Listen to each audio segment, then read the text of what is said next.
Welcome to the Circuit Studies Sebring edition. Glad you could join us. We'll give you a couple minutes as people keep joining.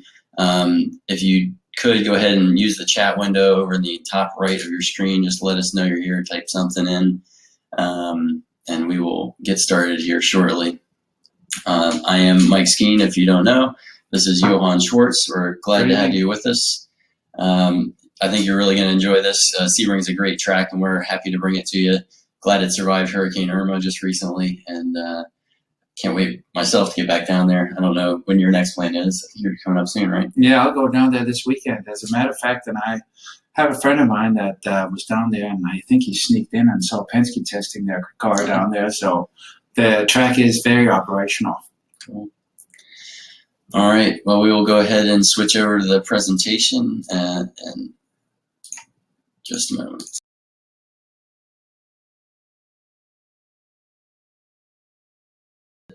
Are joining us live. We got Daytona coming up in a month. All those others are currently available on demand. And we will get started with Sebring. So throughout this presentation, on all the slides, you'll notice some white arrows, which are going to point out corner worker stations. Not all of those are always manned, but we'll give you an idea of what to expect when you get out there if it's your first time. Also, there will be a track map in the top right, just to keep you a little bit aware of where we are if you're not real familiar. We'll cover a few questions during the presentation and try to get to them if they fit in with the discussion. Otherwise, you can hold those and we'll get to them during a Q&A session at the end. And you might find it helpful to use the blank track map or the turn-by-turn guides provided in your information packet that came in the email before the presentation to take notes and kind of follow along as we go. So we'll go ahead and get started here. Going down the main straightaway, you see the start-finish line ahead and the tower over to the left. Obviously very bumpy, lined with concrete walls. So on starts, be very careful. Race starts, there's not a whole lot of place to go, but it is pretty easy going into turn one. You got a lot of room to work with, so you can stay kind of 2-3 wide going in. It just has to funnel down.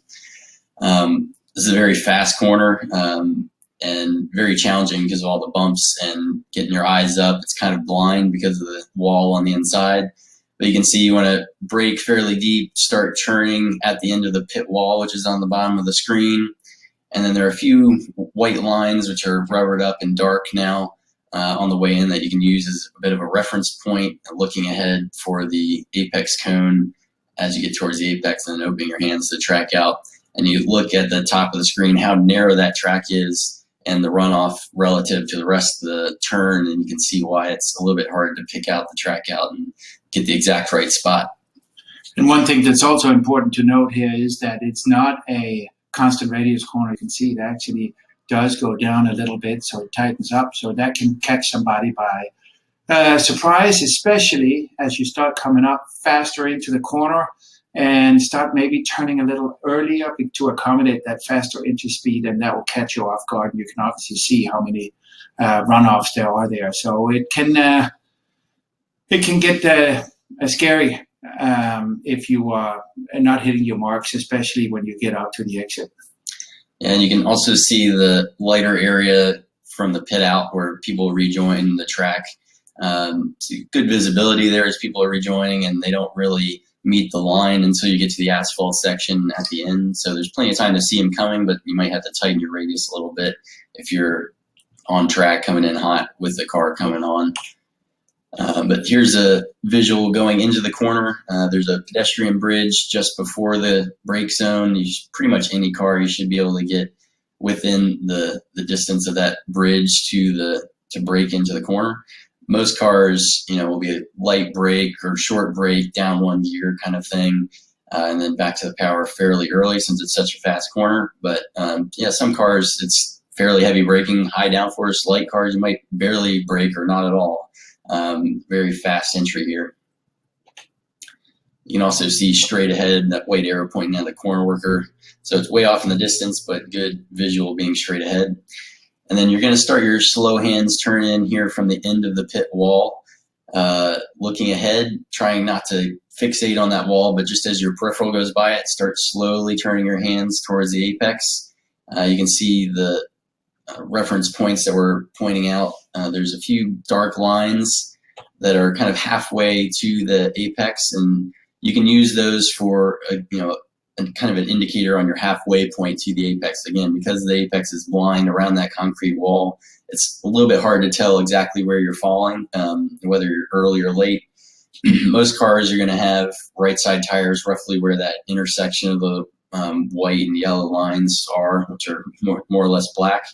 And as that line kind of arcs in towards the corner, you kind of more or less follow that. It'll move over towards the left side of the car, and you kind of straddle it at the apex, but it gives you a pretty good rough estimate of where to go. If you're in a really high downforce car, you're going to be a little bit tighter. If you're a little bit lower grip and maybe kind of late apexing, get on the power more through the exit over the bumps, you might be a little bit wider, kind of straddling that cross. But it gives you a good point of view to look at as you're searching for that apex. I know we'll cover passing a little bit later with an overall map, but it's a good picture to be at right now, where it can be a somewhat low percentage move if you are on the inside and starting going for the pass and starting to get squeezed into the wall. So just be careful with that. Now, there is good opportunity because it is so wide at this point to actually pass on the outside and carry a little bit later down, braking, and then turning in. Common mistake in this corner here is trying to compress the braking zone, meaning going deeper with the brakes, and then you have to hold the brakes and turn at the same time, and that can very easily upset the car, and you'll start over-rotating. So be careful with that. Don't get greedy on that. Focus really on getting the rolling speed in and get on power. Yeah, this corner is really all about keeping the minimum speed up as high as possible. So whatever your car's capability is, you're trying to keep up that speed from the straightaway and carry lots of speed in, again, without carrying the brakes in too far. You want a nice stable platform to be able to roll that maximum speed. And then we'll move along a little bit, just where you start to see the apex. That cone is maybe for some cars a little bit late, but a pretty good indicator. You can also see there's a rubber scuff mark on the wall here in this picture, which may not always be there. The wall can be painted, but it does stick out just a little bit there. And so if you're really tight on it, some guys have just barely brushed the wall there, but at this point you want to be nice and tight to the wall, straddling that line. I know it looks intimidating trying to get close to the wall, but if you focus more on the line, maybe you can, you realize that there's a good 2 to 3 feet there inside of the line, so you can really get inside of it with the left side tires. And then as you get to this point and you quickly get around that cone and the exit becomes more visual, you want to be able to pick up the throttle really early and don't pinch the wheel. Kind of keep, fairly light hands on the wheel so that you don't create an oversteer as the car goes over bumps throughout the exit. And then as you reach the asphalt section, go ahead and track it all the way out to the cone or to the track out curbing. There's a little bit of a dip as you transition from the concrete to the asphalt. And you want to make sure that you're using all that width. If you find the car doesn't really feel like it needs to go to the track out curb, probably you're a little bit late to the power, which is really common. As you come around that apex, you need to be picking up the power really early so that the car drives itself all the way out. And you just kind of more or less hold your steering input so the car moves back towards the center of the road a little bit to set up for turn 2. And just a little overview again of turn 1. And there is the classic part of that. Obviously, if you do go off the track, we saw the big runoff area. Don't yank the car back. You'll spin to the inside. And there's a pretty, because it's so fast corner, you'll reach that wall to the inside very quickly, spinning inside. So carry the car out and then start bringing it back slowly onto the track. And setting up for turn 2, there's, just from middle of the road, looking ahead, trying to apex nice and late so that you can join the right side of the road at the shortcut at the apex of turn 2, nice and parallel on the right side as you start your braking. And there's also a little bit of a dip right where that short course comes in. I think we'll see it in a future slide, but it gives you a nice little compression where you get some good braking done nice and early if your brake zone is long enough to take advantage of it. So here's just an overhead of turns 3, 4, and 5 which obviously link together and are very important. You can't take one without the other. You want to carry lots of speed into 3. 4 is not a throwaway, but it doesn't have a straightaway ahead or behind it necessarily. So 5 is more important, getting good exit speed from there. And you want to, manage your exit out of there because it really feels like it tightens up and it's kind of low grip. Frequently gets very dirty at the track out. So you want to make sure that you set yourself up well for being on the power and getting a good run out of this corner. So here we are, again at the apex of 2. This is where that little dip is. You can get a little bit of extra braking grip right there at the start. But then you just want to brake nice and parallel to the right side of the road and try to get it done fairly early so that you're just lightly trail braking as you get down here to the last cone. And again, this will be very light, slow hands turn in. If you're too quick turning from this point, you'll early apex. But if you wait till that next darker line where the pavement changes, you'll be a little bit late and you'll give up some entry speeds. If you're waiting that long, you're going to be turning tighter and therefore have to slow down the car a little bit more at that point. Because this corner kind of tightens up as it goes, you want to roll in a lot of entry speed, very slow turning, and then increase steering input as you get further into the corner where your minimum speed will be at the late apex. And this is one of those corners that, again, you can't really see the apex on the other side. But if you can kind of visualize it as you come up, so your hands can kind of follow that around, it's coming up, it's there. Very often you see people not turning in with the slow hands and missing the apex. So if you can visualize that and start turning slow, and then as you come up, as Mike was saying, and then increase it so you can come into the inside. But eyes are super critical here. Mm-hmm. And this is kind of midway to the apex. You can see where that arrow is pointing. It looks very tight. And if you get in too close to the inside curb, once you get to that point, the car is just going to want to push out to the right side of the road and not set you up well for 4.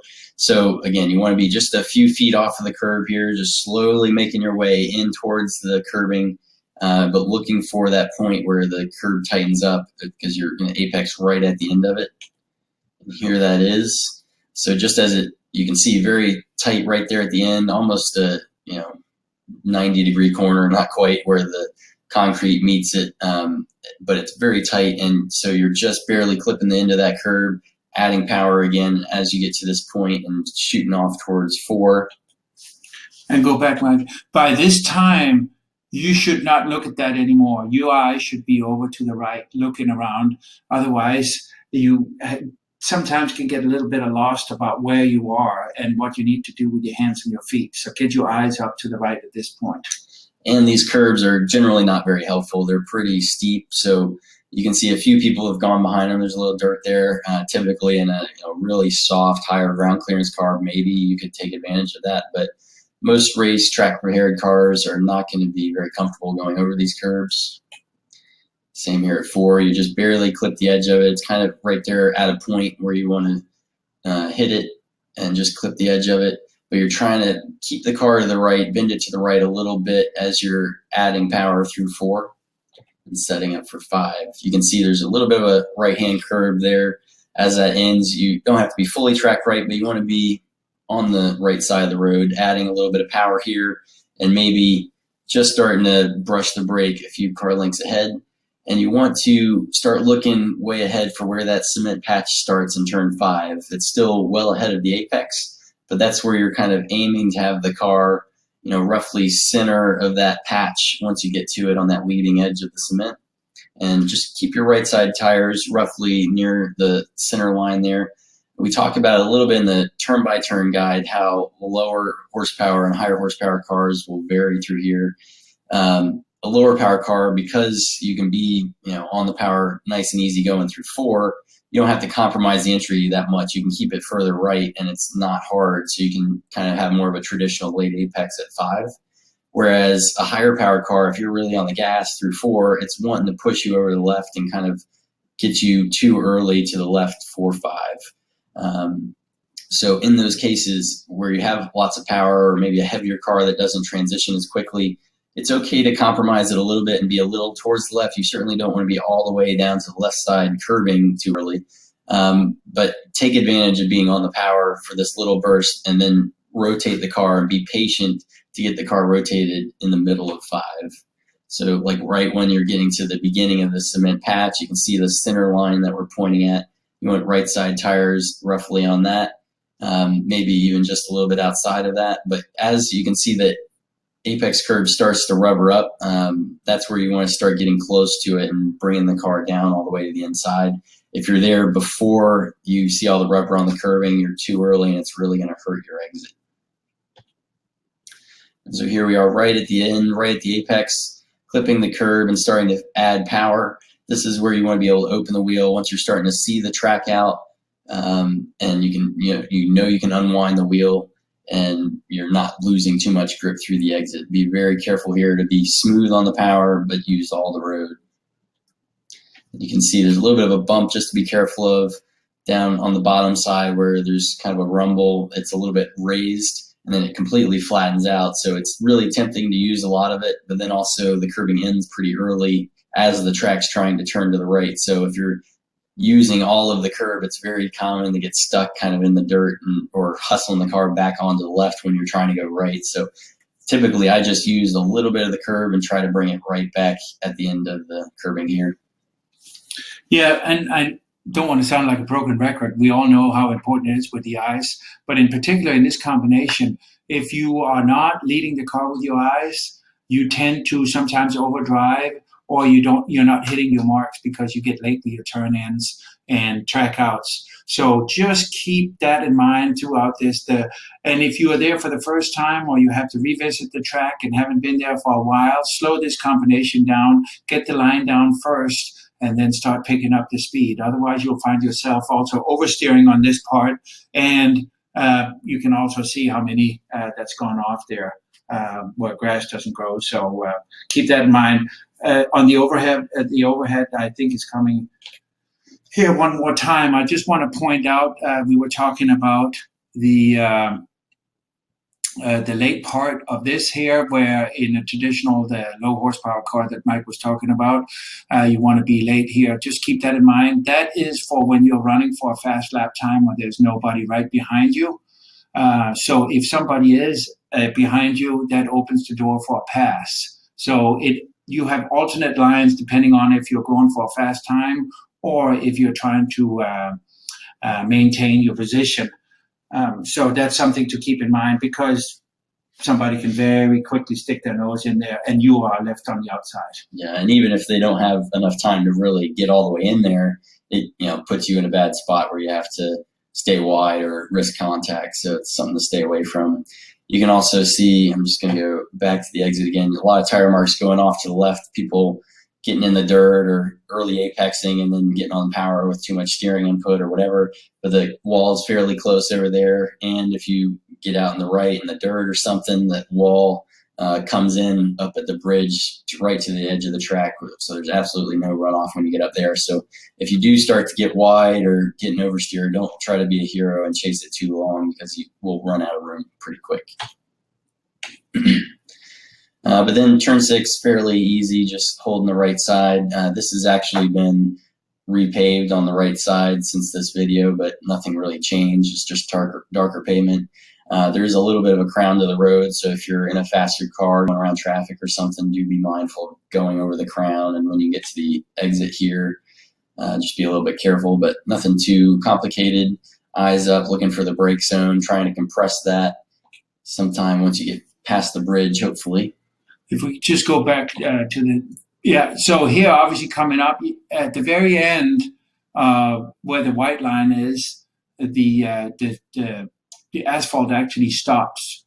And just to kind of point it out while we're at this, and then you can reference it on the passing maps where it goes to pass or not. You can come on the outside, do the outside pass if the guy in front of you is trying to block you or not tracking out. But just keep in mind that about where you can see kind of at the end there, the asphalt ends. So just be careful. In the beginning, it looks like you have room, and then you're going to run out of asphalt. Yeah. So back to turn 7. I would say one of the trickiest parts about this corner is just the brake zone. It's typically very bumpy, has gotten some new pavement in the last year, but still Even with the new pavement, there's a big bump at the first white line there at the beginning of the brake zone, and a few more later throughout, and I'm sure they'll continue to get worse. And then once you get to the concrete, also very bumpy. But I would say, especially without ABS, but sometimes even with ABS can be a big problem because it doesn't know what to do with the big changes in grip levels. So this is a tough one to figure out. A lot of times it's actually smoother to the inside, but there's less rubber. So it's kind of a trade-off to which one is better to use, but can make, braking for passing maneuvers pretty equal, give you a good opportunity on the inside because the normal line is a little bit compromised. But then looking ahead into the corner, just a little bit of a trail, very slow corner. So you're just trying to get the car to really rotate quickly all the way down the apex, and that way you can get straightened up and onto the power really quick. The little S's on the way out are flat. You just want to straighten them out to get the power down well. You can also see there's a little bit of pavement there from the old track straight ahead. So if you do have too much of an issue on the brakes, you do have a little bit of room to play with and go along there. And it used to be the very famous, there were some cars that had to brake right, I believe it was the four cones and there was a big dip down. So they would get the famous ice pedal. And the ice pedal would, you would get such a hard pedal and you would get no slowdown of the car. And just for somebody that's interested in knowing why do you get the ice pedal, and sometimes you'll meet that at certain tracks, is that the car would sense lockup of the tire, but no lateral decel. So then the computer thinks that you are on ice, and that's why you get the hard pedal. So if you ever get that, and I'm sure some that does it on HPDE will have experienced that, that is why. The tires lock up for a quick second, but the car doesn't decel because they are not on the ground, and then the computer senses, okay, you must be on ice. So it's saying, okay, I can't apply a lot of brakes. So so a lot of times when you have ABS, you have to be a little bit lighter on the pedal pressure right at those points to make sure that you don't induce it and let the computer do its thing from there after you get back to grippy sections. So here we are going under the bridge, starting to line up for the brake zone, picking your appropriate braking point for your car. Again, this is where the bumps typically are starting to get bad, and then by now you should have the car mostly slowed down, but still a little bit of trail braking, a few more little bumps as you transition onto the concrete, and you're looking ahead to kind of the midpoint of the curbing on the left, roughly 1 or 2 car lengths ahead, to where you're going to start turning it in. Again, nice smooth steering input, not too quick or abrupt. If the car easily turns in, then you're probably not carrying enough entry speed, but you want to be just rolling off the brake, nice smooth slow steering input to get the car carried down into the middle of the corner where you're going to have your slowest minimum speed. You don't want to have your minimum speed early and then kind of coast in, otherwise you'd be giving up too much entry. Here we are about halfway into the on the way to the apex. You're looking ahead, seeing the blue and white curbing, which is a pretty heavy rumble curb, but still useful. And then you've got a yellow kind of speed bump curb on the inside of that, which you want to stay away from. But just trail braking it down, getting every bit of it that you can. And you can see it's a little bit, maybe smaller rumble right on the inside, but trying to use every bit of it. And then very quickly have the car rotated here so that you're quickly opening the wheel and starting to roll back onto the power. It's a pretty low traction area, so anything with big horsepower, you got to really lightly roll into it, nice and smooth, yet quickly, because it's so short. Your minimum speed is over a short distance, and you can quickly unwind, but you do have to manage lots of torque because you're in such a low gear and such a low speed. And then just opening it up to use the full width of the track out curve on the left. Again, a little bit bumpy, not quite as bad as the apex curbing. Typically it gets very dirty. You can see how much gets run over on the left. So just being careful going through here. This is one of those corners that is, for many cars, they're in between second and third. You're always contemplating. It feels like you get a better shot out of there in second gear by most cars, but then you have to upshift kind of as you exit because you run out of second gear quickly. So in order for you to work on the line the best and try to see if you can carry third gear and make sure you get the rolling speed and smooth on the gas, that is a better gear to choose. If you're in between, go for the higher gear. Yep, and always, if you have any data handy after you get it used to doing the corner a couple times and you're pretty familiar with it, try it both ways. Use both gears and go back and look through the data, see whether you see any advantages, one way or the other. Sometimes you overslow the entry too much trying to get that low gear, and the advantage you get in acceleration is negated. But definitely check out both and see what you can do. Again, just a little overview. The main thing is getting the rotation, carry lots of entry speed, trying to, trail a little bit, but get that rotation done over a very short distance quickly at the middle and the apex. That way you can unwind and be back to power nice and early. And a common problem seen here is that people start turning in too early to carry the entry speed and obviously run out of room at the exit, or try to get on the gas before they're fully rotated, and then they also go wide. So really be disciplined with this corner and get all the fundamentals done in the beginning, and then the exit is going to be beautiful. And then just running the shortest distance along the right side curb and setting yourself up to be kind of mid-track going into turns 8 and 9. Nothing special here, just very fast sweepers right and left, apexing at the curbs, running the shortest distance, and kind of a little bit of a late apex so that you can hold to the right side between 8 and 9 and then hold to the left side after 9 to set up for the brake zone. It can be a little bit tricky to get passes done through here because it's fairly easy to block. You can kind of fade one way or the other to kind of dissuade the guy behind you about which way he wants to go. Or likewise, if you're trying to pass, it can be hard to choose a side. Obviously, you want to try to get to the inside, braking for 10 if you can, but it's very easy for the guy to come through the apex here at 9 and just kind of fade right and block that. So here's an overhead of turns 10 and 11. 10 is very popular for camping during the Sebring 12 hours, but tricky corner, pretty slow, pretty bumpy. You can see the concrete in the middle, and then it leads onto this kind of double apex, long, accelerating left-hand corner, turn 11, which is fun, but can also be tricky in high-powered stuff especially.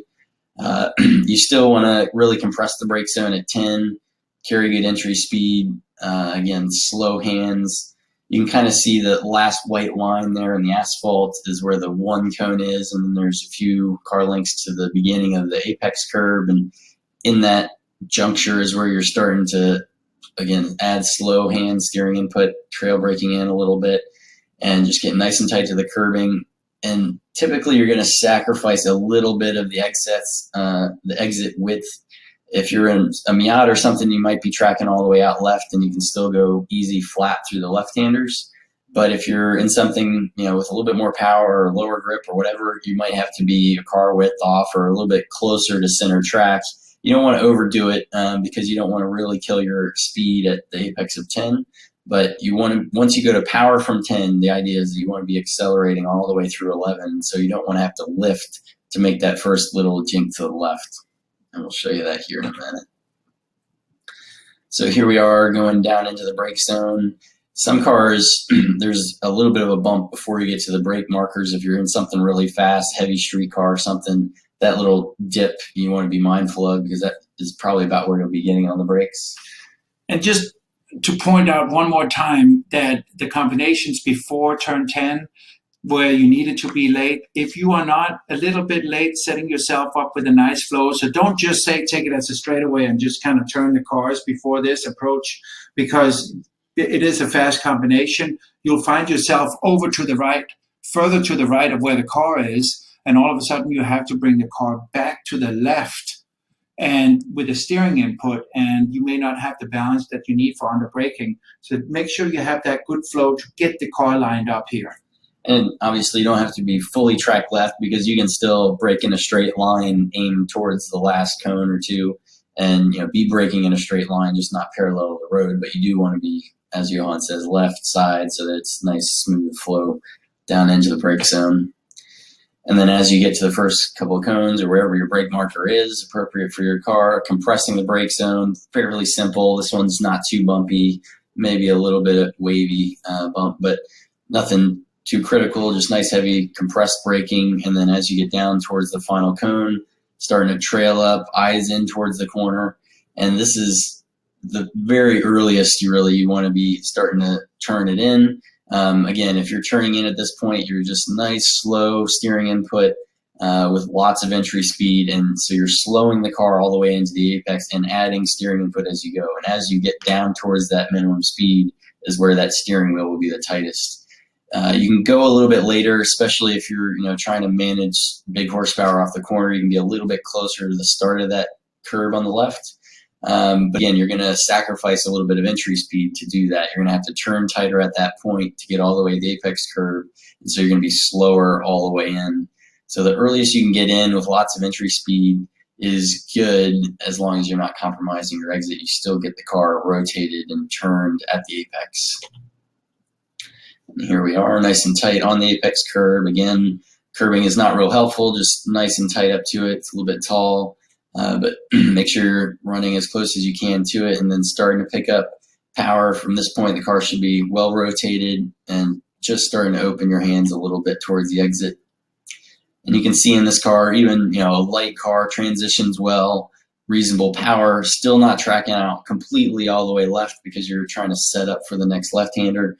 And again, anything heavier, bigger power, you're going to be even maybe a couple more feet to the right, just trying to straighten up the entry to the left.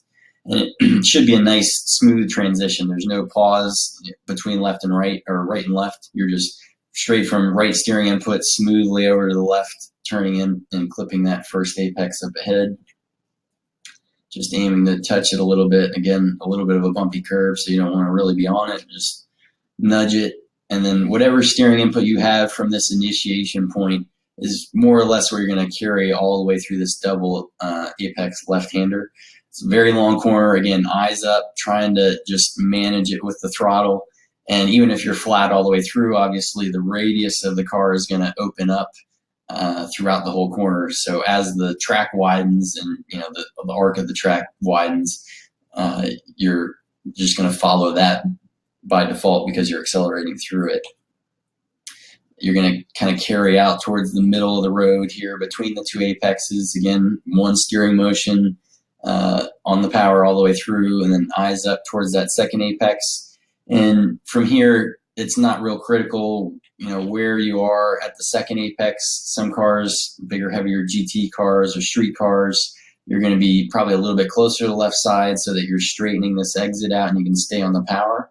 Whereas a lighter, more race-prepared car might be able to stay out a little bit right, go ahead and track it out towards the short course that comes in up ahead, and be able to free up the car and open the radius without scrubbing too much speed. And there we are, tracking out most of the way. And the pit lane there is kind of a reference for your track out. So use that. A lot of times that people are unaware of that actually does exist and why it's there, and use that as a reference. And do also be careful. Sometimes it gets dirty. I would say it's pretty rare to use every inch of the road through here. You'll be within a couple feet of it at most. And do be careful, because a lot of times, depending on the group, you can get a lot of rubber marbles and stuff out to the outside. So you don't necessarily want to be right on the white line out there. But you're just looking ahead now, starting to aim for turn 12 and setting up for that brake zone. And there it is, another review. Again, lots of entry speed, trying to maximize the time at full speed down the straightaway, compressing the brake zone, lots of entry speed. And then, just a slight compromise on the exit so that you can get on the power and stay on the power through the left-hander and let the radius widen as necessary. And that's really a good way to determine what your line should be through turn 10, because what the car allows you to do through the next combination is really what needs. So if you're tracking out too far and have to lift because you can't turn the car in, you need to be later on your apex. If you're fine going full throttle while you track all the way out, that is best, because now you gain that bigger entry speed coming out. So. Yeah, absolutely. Turn 11 is the indicator of what your line should be. If you go through 10 and you sacrifice the exit some and it's just way too easy to go through 11, then obviously you can carry more speed through 10, track it out a little further, and play with, can I turn in from completely all the way left in my Miata? Yeah, probably. So go ahead and do it. You want to maximize the speed through 10, but don't try to sacrifice 11 for the sake of getting a decent exit at 10, because if you can't go flat through 11, then the exit from 10 doesn't matter. Correct. Yeah. So here we are setting up for 12 and 13. Obviously, a pretty tight corner. Can't tell from this point of view, but this is about the most elevation change you'll see on the whole track. It's called tower turn because straight ahead at the airport, you're looking at a couple of the hangars and stuff. There used to be a control tower out there that was more visible, but you're braking from the apex of the little kink at turn 12, trying to let the car out towards the left side to set up for turning in and getting a good run out of 13, because there's pretty reasonable size straightaway coming up. So just get it done early, make sure the car gets rotated and gets a really good exit out of here is the main focus. Here we are at turn 12, fairly close to the apex curb. This one's also not critical about the placement. You can be right up to it and straight line the brake zone a little bit more, or if you got a lighter car or shorter brake zone, you can run a little bit wide, and that helps. If it helps you line it up and get a little bit straighter brake zone out on the left side, that's not critical. You're just running a little bit further distance. But typically, I'm pretty much on the curb or just a foot or two off of it, looking way ahead towards the last brake marker cone is where you want to be aiming to end up on the left side of the track. And then just as you go past the apex here, compressing the brake zone as much as you reasonably can, but you don't want to overshoot it because you still want to carry a pretty decent entry speed and take advantage of the camber, which we'll show you in a minute. But make sure you get that brake zone done and kind of the car settled and ready to turn just after that last cone. There it is, starting to become a little bit more visible. The car is moving out to the left, ready to pick up that left side curb. And there we are at the last cone, and just starting to turn in a little bit and eyes up towards the apex. So just another car length or so past the cone, and looking at also where the cement starts on the inside is good. Where the seams intersect is a good reference point for where you want the kind of right side center of the car to be, more or less straddling this T formed in the pavement. And again, looking ahead towards the apex, you've got a lot of different pavement transitions, bumps, and changes in camber and elevation. You got a little bit of a crown at the beginning, and that crown serves to offer you a little bit of a downhill as you get in towards the apex, and also gives you a little bit of positive camber at the apex. So it feels like there's not a lot of grip, and you're going over some bumps on the way in, and if you're still braking, sometimes you can get some instability, but then the car all of a sudden really seems to grip up once you get to the apex. You get a lot of rotation done. You can add a little bit of steering input and really get the car to rotate at that point, and then you can pick up the throttle and start to get out of the corner well. There you can see that's probably the best visual of how much positive camber you get at the apex. The apex curbing itself is still not very helpful, pretty abrupt, but looking ahead, you can see how the camber really falls away once you get back to the asphalt. So you got to keep that in mind, that you can't count on the car to continue turning as well as it does right here at the apex. You got to get it kind of over-rotated or turned well enough through the corner that you can give back and open the steering a lot through the exit as you add power. And there you can use full width of the track out curve is useful. Just be careful. You can see a lot of dirt, mud, bumps out there, and the curbing kind of ends abruptly, so you don't want to fall off of that. And there's a lot of guys that have hooked it over to the right by getting out too far with lots of steering input. So just open the wheel, make sure you're freeing up the car as you get out here, and then just draw a straight line over to the right side of the road to set up for the next corner. Here's a little review. And the cone into turn 13, because there is a decent amount of night racing at Sebring, 12-hour, PBOC, jump car. This is a very dark corner.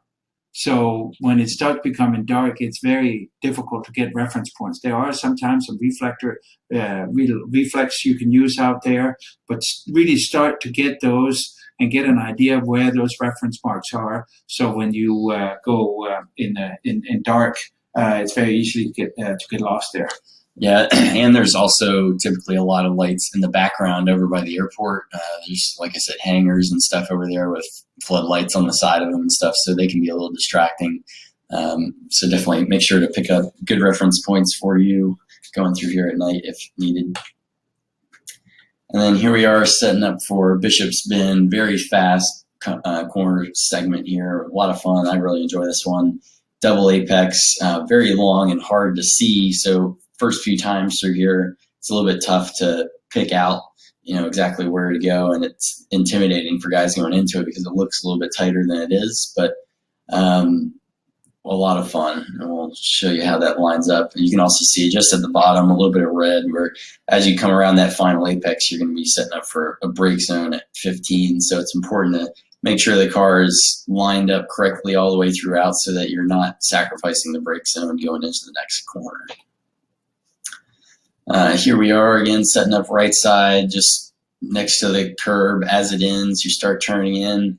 And it's very light, small steering input, slow steering input, because you're going so fast. You got to have slower hands so as not to make the car overreact. There's a little bit of a crown in the road initially, and you're very, very slightly uphill until the middle of the corner between the two apexes. So you have fairly reasonable grip once you're starting to turn in towards this first apex. You'll just clip, about half of the curving here. It's fairly useful, not too steep, and just a little bit of a rumble.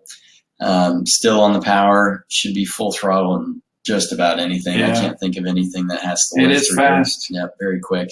And fourth or fifth gear, most cars, very quick. And just once you turn in, that steering motion should basically carry you all the way through and clip both apexes.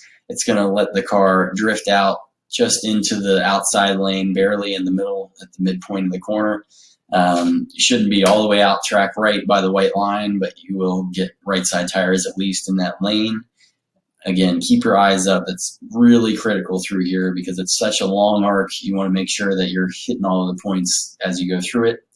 And you're just looking for that second apex to make sure the car is going to get back to it. At this point, you get just a slight downhill.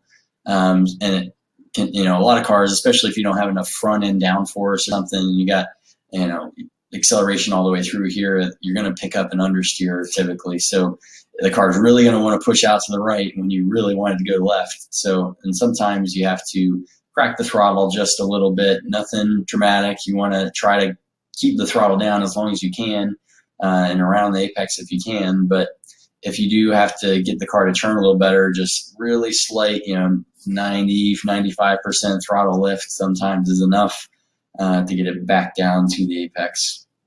And then again, just a little bit of a clip of the apex curving, pretty friendly there, not too abrupt.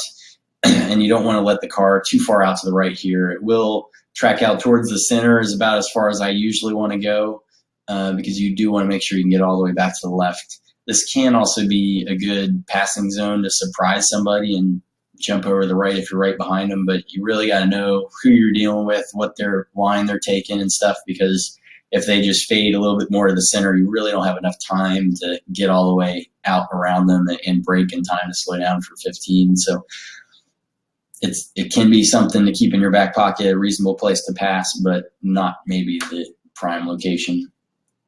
But typically just trying to get set up to where you can get the car slowed down back to the left and not compromise the entry 15. There it is again, clipping the two apexes just out in the outside lane in the middle and making sure you stay left on the exit to get set up for the brake zone.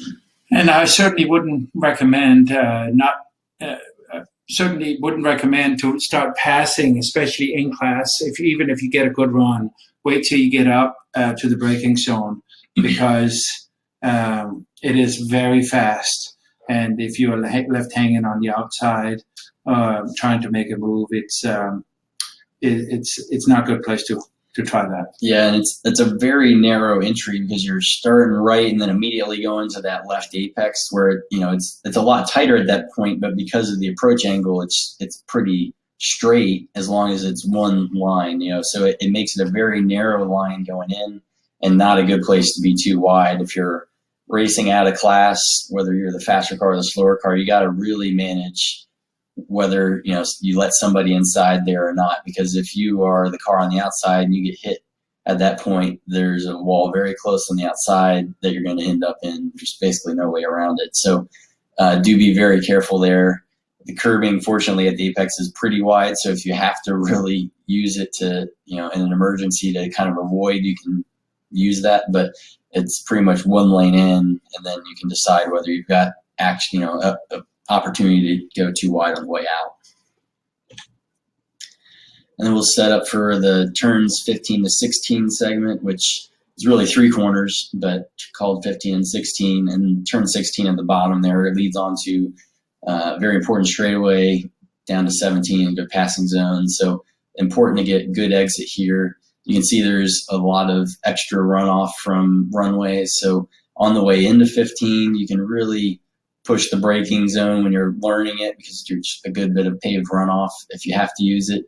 Obviously not ideal for lap time or being within track limits, but it's there if you need it. And then likewise, the line typically takes you out onto that runoff a little bit on the entry to 16 to try to get the widest radius possible. So one thing to point out is turn 15 up at the top.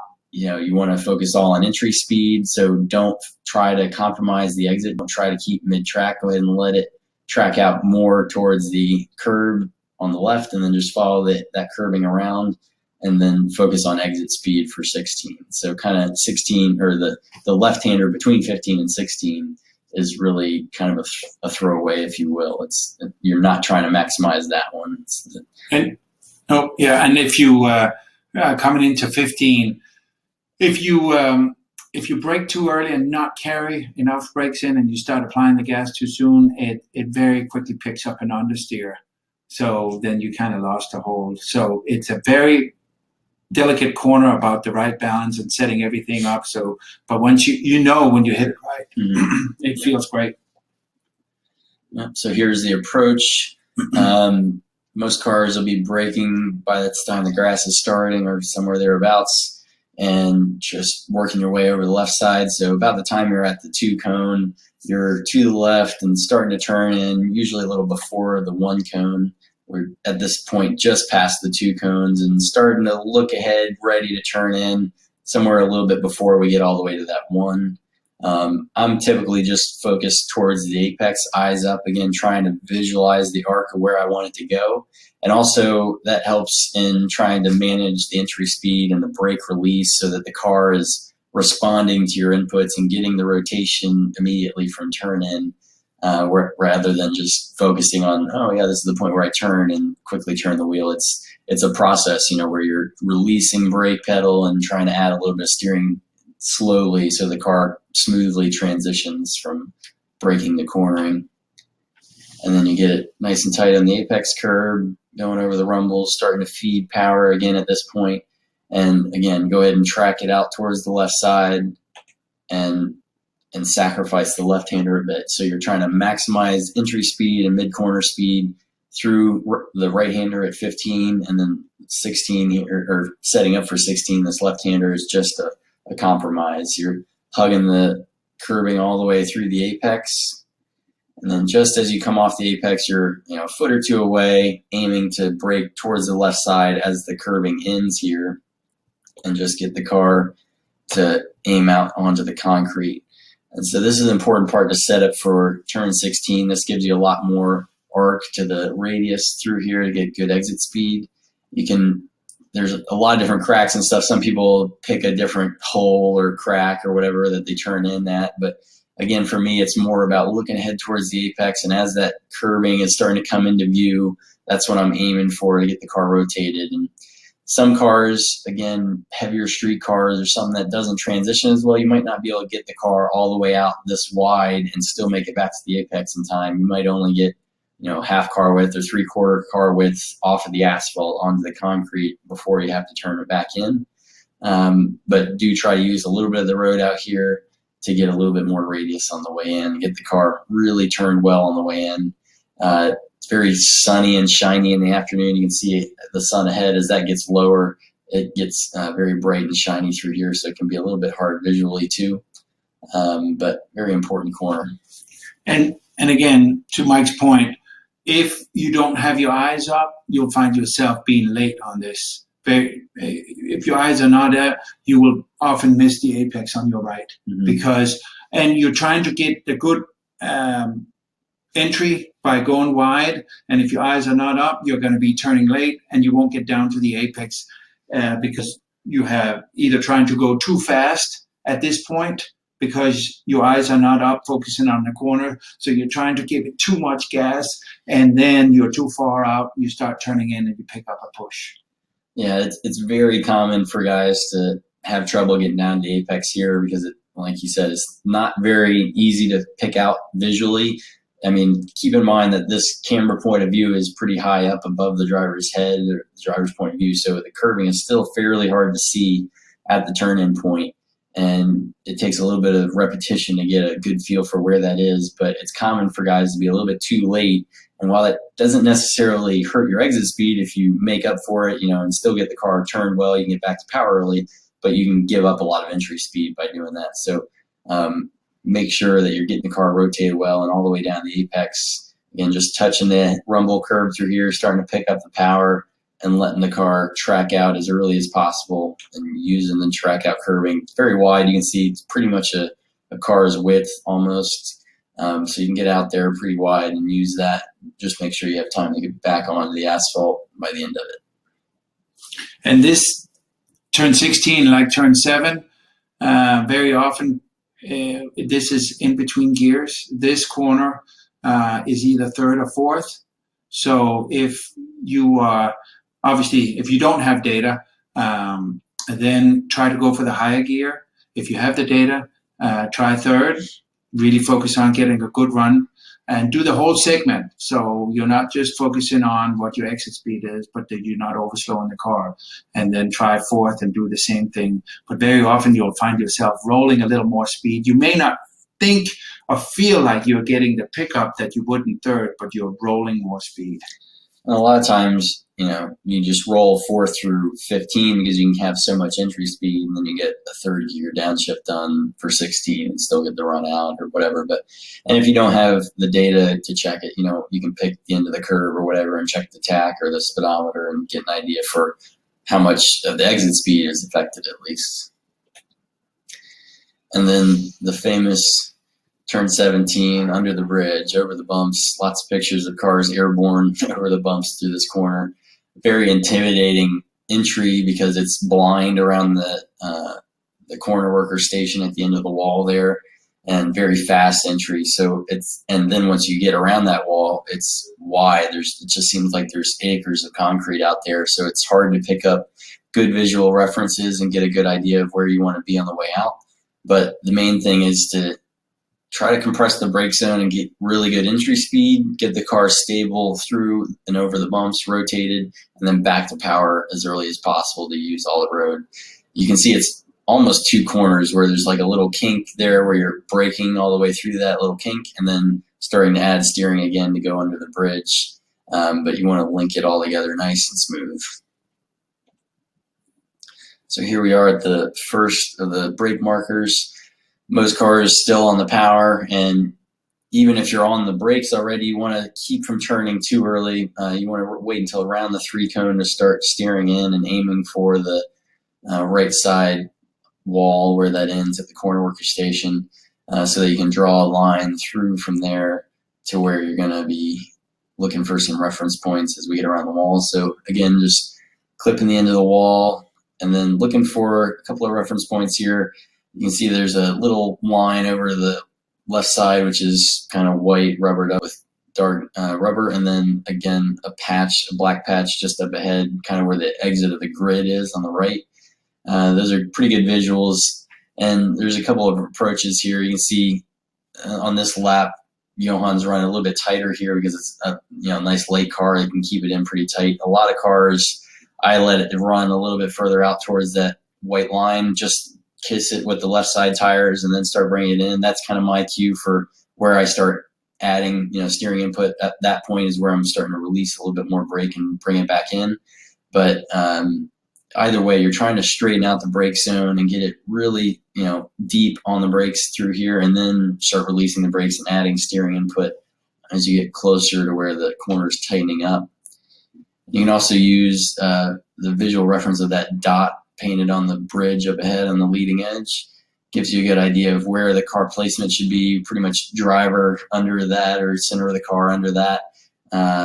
And again, not real critical. Obviously, there's quite a bit of room, but the main thing is that you're getting the car down to its slowest point through here, getting it nice and stable because you're going over some big bumps, and getting it pointed through to the exit so that you can start to pick up the power. If you feel like you get down here and you're off the pedals too early, there's not enough, weight on the front end, the car's not turning well, then maybe you were too light on the brakes on the way in. You didn't carry, enough speed in to get the car to really sit on the nose and turn. But it's important to have the car rotating under the bridge so you can get back to power nice and early through the exit. And then just coming out from under the bridge, you can see the grass on the right. You don't want to be all the way down to it, but a lane or two off of it. Again, a heavier car, higher horsepower car, you might be a little bit straighter here so that you can use that power, whereas something, a little lighter power, you might be a little bit more left just because you can, it's nice and easy to be on the power, so you run a wider arc. But from here on the power, just a couple more bumps and tracking it out, opening the wheel towards the track out curb or track out wall, all the way out onto that little bit of extra pavement that they've added in the last few years, and then making sure to bring it back on and don't get trapped too wide here with somebody holding you against the wall. Obviously it comes in and gets narrower going down the pit straightaway, so important to share space through here. That's a review on turn 17. One thing that, as you can see, as you approach going into 17, you can see how much room there is. And I caught myself a few times when I started racing there, trying to brake deeper. Try to make some speed up or time up on carrying and going deeper before I would get on the brakes. And what you will find yourself is the wall to the left as you go through the corner comes up on you very quickly. And secondly, if you start trying to make speed or time up with going too deep with the brakes, you will find yourself not getting back on the gas, and you're just coasting for too long, trying to get the car rotated. So find that happy medium. The minute that you find yourself not being able to get on to the gas again coming out of there, maybe back up the braking a little bit, but play around with that. Don't get caught up in trying to compress the braking zone. Yeah, and like you said, you can see where it's much narrower going under the bridge there, and that's right at the point where if you've carried the brakes in, you're finding quickly that you're running out of room, and so there's not much to do with it at that point.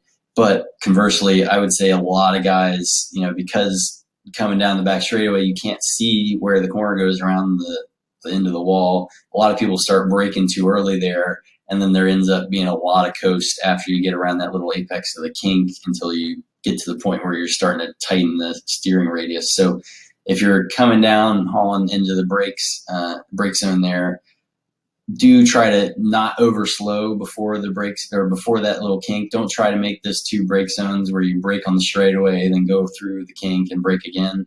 Try to make that one nice smooth brake zone so that you can release just at the point where you're starting to add steering input.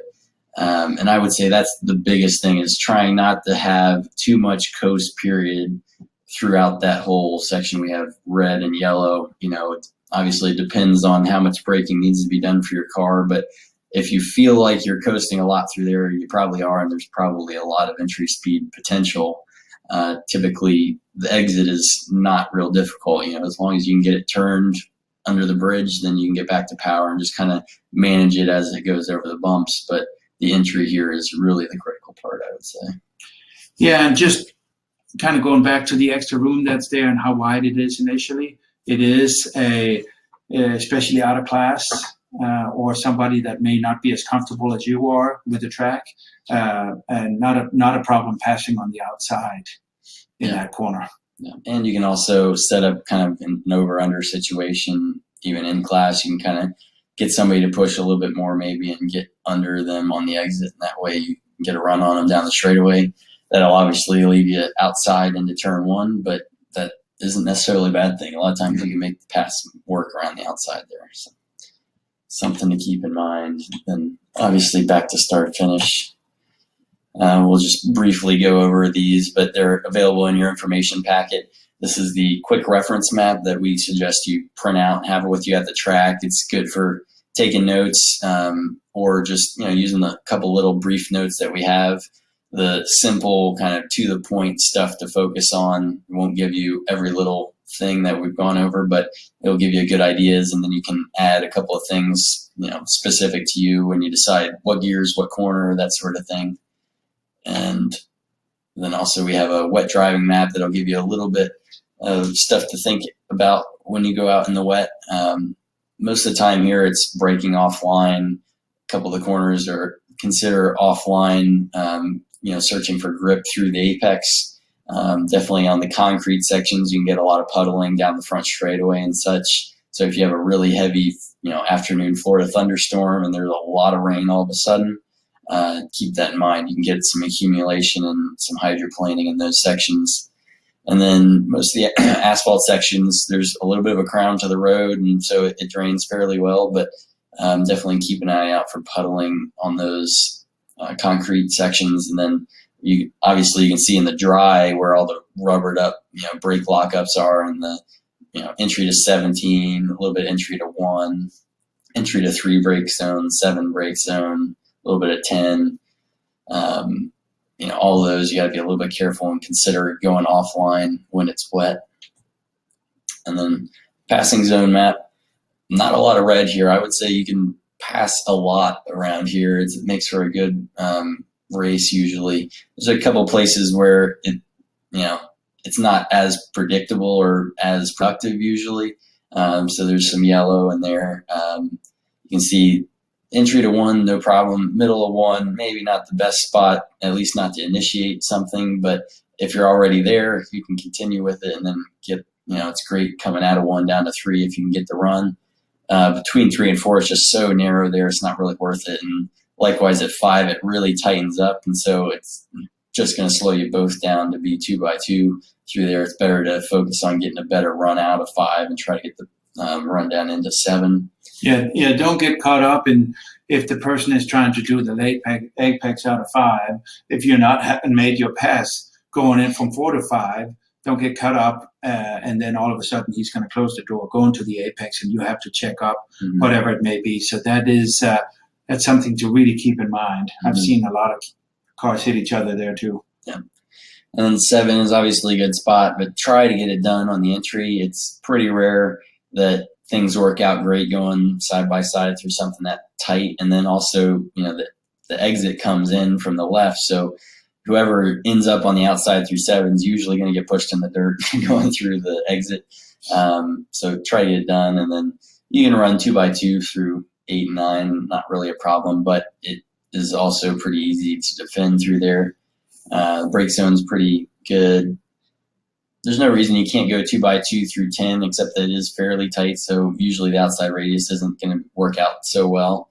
And then 12 to 13, it just doesn't work great a lot of times because of the ambiguity about the line there. If somebody the slower car ahead is not paying perfect attention and they leave the door wide open by standing to the left or something, that's about the only time a faster out of class car can take advantage and brake to the right. But if the faster car tries to go around the left through 12, a lot of times they can get shoved off accidentally on the left side on the entry to 13, but the slower car not noticing.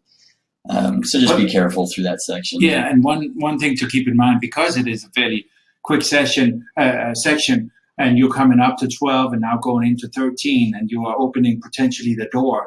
At that point, that driver may not register that you are on the inside. They're starting already to turn in, and I've seen a lot of tire marks on doors because the person never realized that another one was trying to overtake on the inside. So be careful with that. And then the run out of 13 is a good one, except that there's not a brake zone, obviously, into 14. So unless you have enough power to get fully alongside, you want to really set up the pass for the exit of 14. You can see there's a little bit of red right at that first apex. It's really one line through there, even, prototype on GT car, or, fastest class to lowest class and chump or whatever, WRL, AER, any of classes, club racing. Even if there's a lot of speed potential difference there, you want to go one line through the first apex and then set up a pass on the exit, breaking into 15. And then not real helpful trying to be 2x2 through that whole 15, 16 section, but sometimes you can run the long way around that left-hander and get the inside to 16. You just have to be careful because it can really compromise your exit. And so if you don't get it done or you got another guy following you, it can hurt your exit out of 16. You can become vulnerable down the straightaway. And then, doable through 17, but try to, be alongside at least so that you can kind of be 2x2 through the kink and breaking the rest of the way in. And then as it tightens up under the bridge, it can be pretty tough to be 2x2. And, it's probably better just try to do an over-under situation where you set up for a better exit to get out of the corner. Yep. So that'll be it for this one. Here again is our schedule coming up. Again, 1 month away, we have Daytona International Speedway and all those others, Sebring, Indy, Coda, the Glen, Lime Rock, Road America, VIR, and Road Atlanta, all on demand on our website. So please go check it out.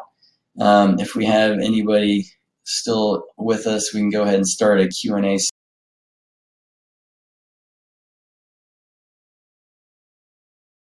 We got a couple still in here. Any questions that you still have for us, fire away. Use the chat window there to the right.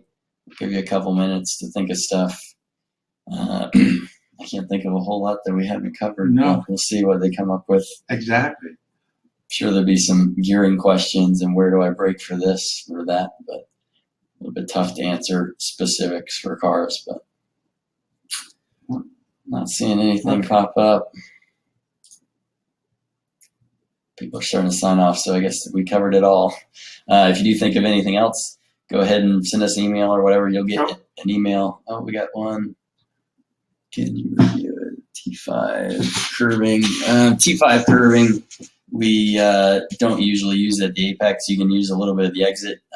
There's a bump initially on that curving on the exit, and then it flattens out, but it ends a little bit short, so it's not very helpful. I'll usually put a tire or half a tire out there just after the bump and then come back on before the end of the curb.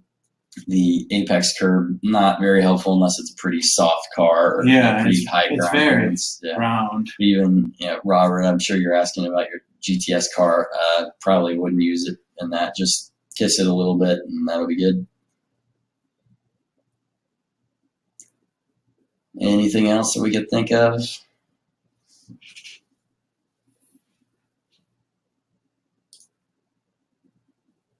Okay, but if you can think of anything at a later time, you'll have our email.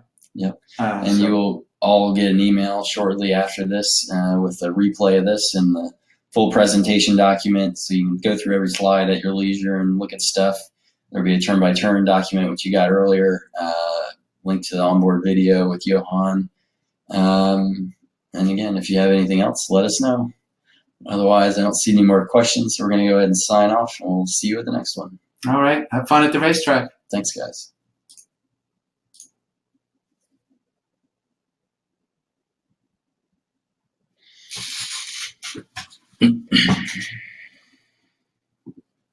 We are. Should be. I don't know why it's taking so long.